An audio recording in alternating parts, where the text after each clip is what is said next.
Yo, a lot of people think the Flipper Zero can only copy an RFID card or replay a basic remote signal. But there's a much more serious category of automotive research tools now available for this device.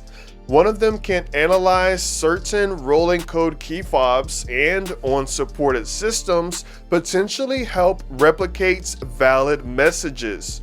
That means the wrong person could use your key fob as part of an attack against your car. And if something goes wrong during testing, you could even end up with a key that no longer works correctly. Today, I'm showing you what this tool is, why it's dangerous, and how you can protect yourself from attacks like this. And no, I'm not going to show you how to download it, install it, or use it against a real vehicle. Now, I'm Jay Blinked, and today we're talking about ProtoPirate. Today, we're taking a step back and looking at the security problem. What can this kind of tool actually do?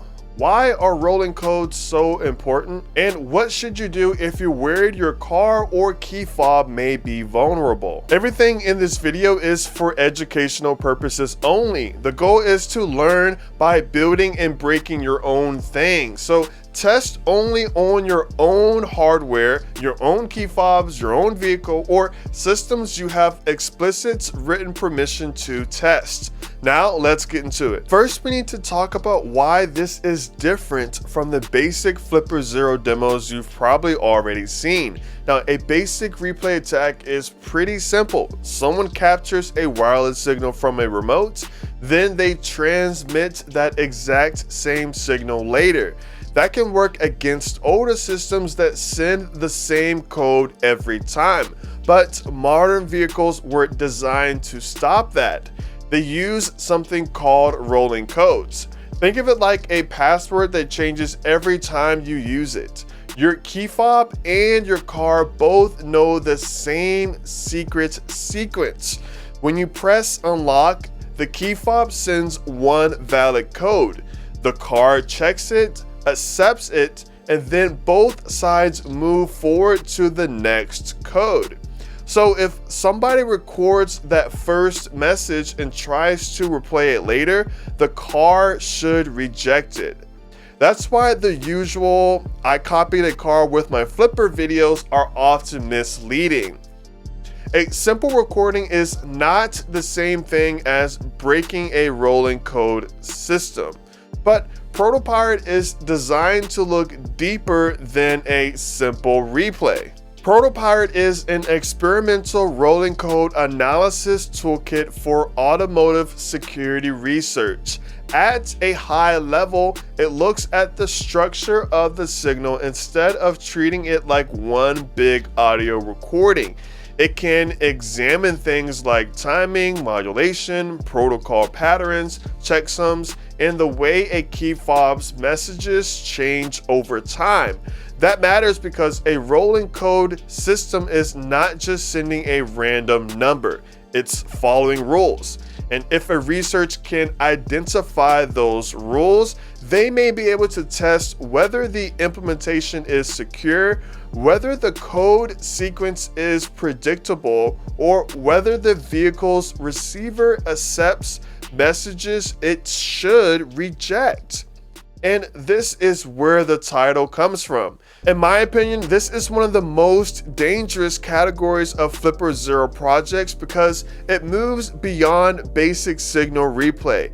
It is trying to understand the logic behind the signal. But I want to be clear, ProtoPirate is not a universal car key. It does not unlock every modern vehicle, and it doesn't make every key fob vulnerable. Its success depends on the vehicle, the key fob system, the region, the protocol, and how those systems were implemented. Now, how could this actually cost somebody thousands of dollars? Well, there are a few different ways, with the most obvious being unauthorized access.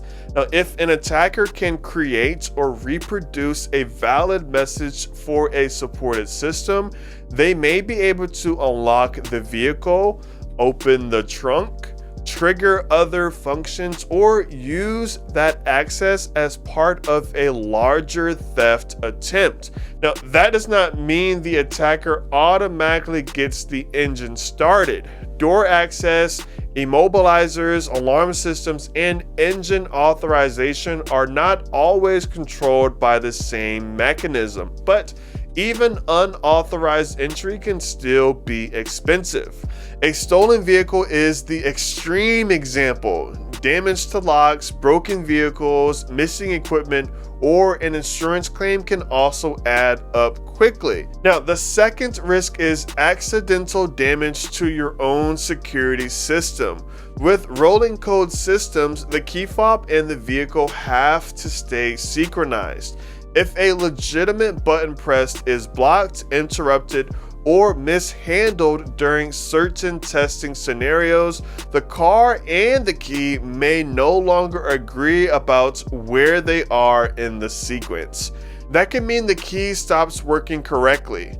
Sometimes the fix is simple, like sometimes it just means repairing the remote, but sometimes it means a trip to the dealership. So even if you own the vehicle, this is not something to experiment with casually. Here's the biggest misconception.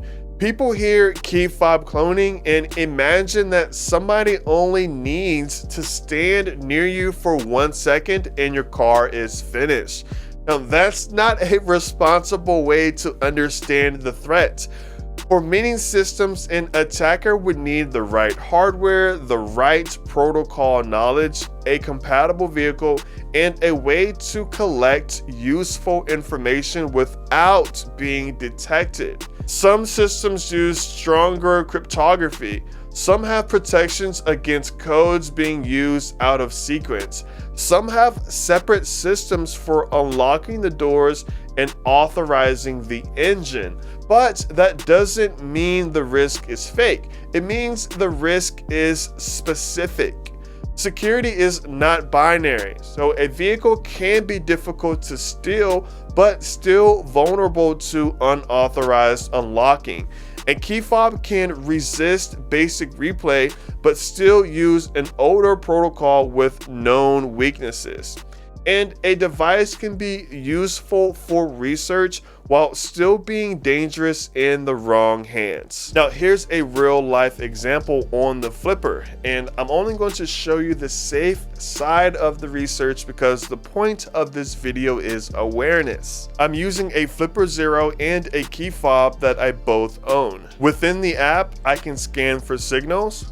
Then all I do is press a button on my remote. The app detects it and gives me the option to save. From there, I can go back within the app, click on the saved signal, and now I have options to emulate it back with almost all the available buttons. If you own a vehicle that uses wireless keyless entry, you should understand that the security of the system depends on more than the brand name on the key. So what can you actually do? First, find out what kind of keyless system your vehicle uses. Look at the manufacturer's documentation or ask a qualified dealership about rolling code updates, immobilizer protections, and software recalls for your exact model. Second, protect your physical key. Don't leave it sitting near a front door or window if your vehicle uses passive keyless entry.